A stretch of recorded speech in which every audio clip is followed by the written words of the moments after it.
Welcome to another book talk with Tracy.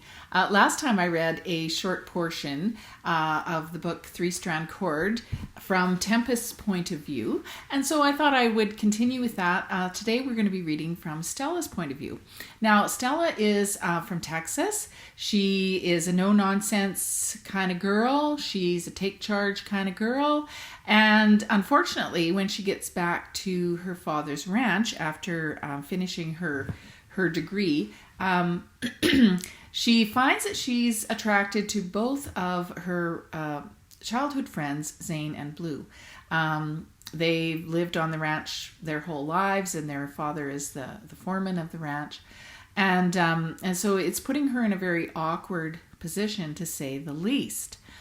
Then, also to complicate matters, and not to have too much of a spoiler, but she also finds out that her father and the boy's father both have cancer caused by some handling back in the day of some toxic materials, and when they weren't careful. And so she's livid when she finds out that both of these older men, who were her dad and Zane and Blue's dad, are not going to get treatment, that they're choosing to not get treatment. So she and Zane are having an argument about it. "So that's it then?" she repeated. "Pretty much. That site's been out there for decades. A few more months won't matter much." "A few more months?" Stella choked. "That's heartless. They could get treatment. It could be years." "It could.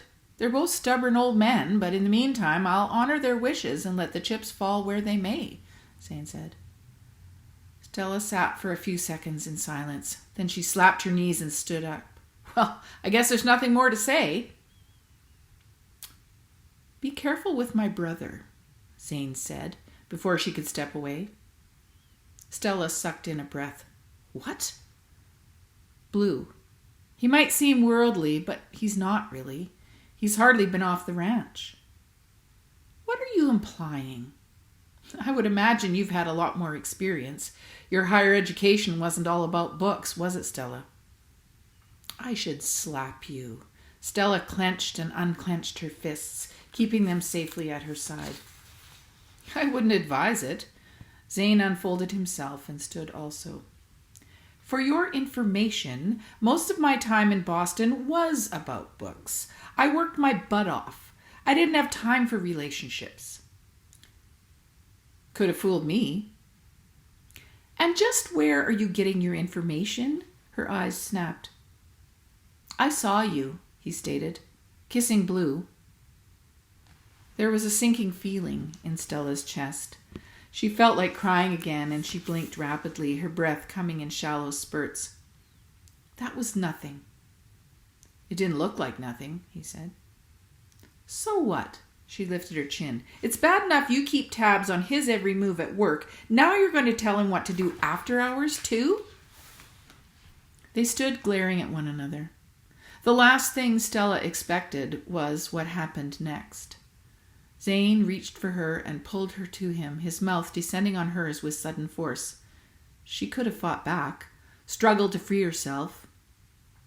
But in the split second that it took for their lips to connect, she found herself responding, pressing into him with as much urgency as he was pressing into her.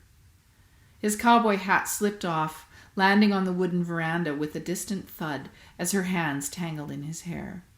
His arms were holding her to him in a steely embrace as their mouths danced a heated tango.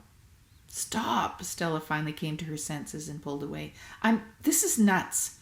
Her chest was heaving, and she turned abruptly, shielding her face with her hand. "What, not up to your standard?" he said. She jerked her head toward him. His eyes were still smoldering, and he ran an impatient hand through his already tousled hair. He bent to pick up his errant cowboy hat and jammed it back onto his head. "What kind of thing is that to say?" she bit out quietly. He shook his head. "Sorry. At least it proves one thing, though." "What's that?" "That you're not choosy about who you kiss."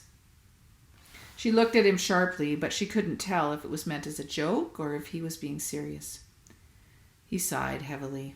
"I'm overtired. You should head to bed now, too." He turned and walked straight to the front door. Stella watched as he opened it and went inside without a backward glance. She blinked back more tears. A melancholy smile played at the corners of her mouth as she ran down the steps and jogged home. It was a perfectly ironic ending to the worst and the best day of her life. And that's just a short piece from Stella's point of view. Of course, the book continues with some intrigue and international espionage, if you will, some danger, and you should check it out. My website is tracykrause.com. There is no E in Tracy, 2 S's in Krause, and I would love to see you sometime. Check it out. See you next time. Bye.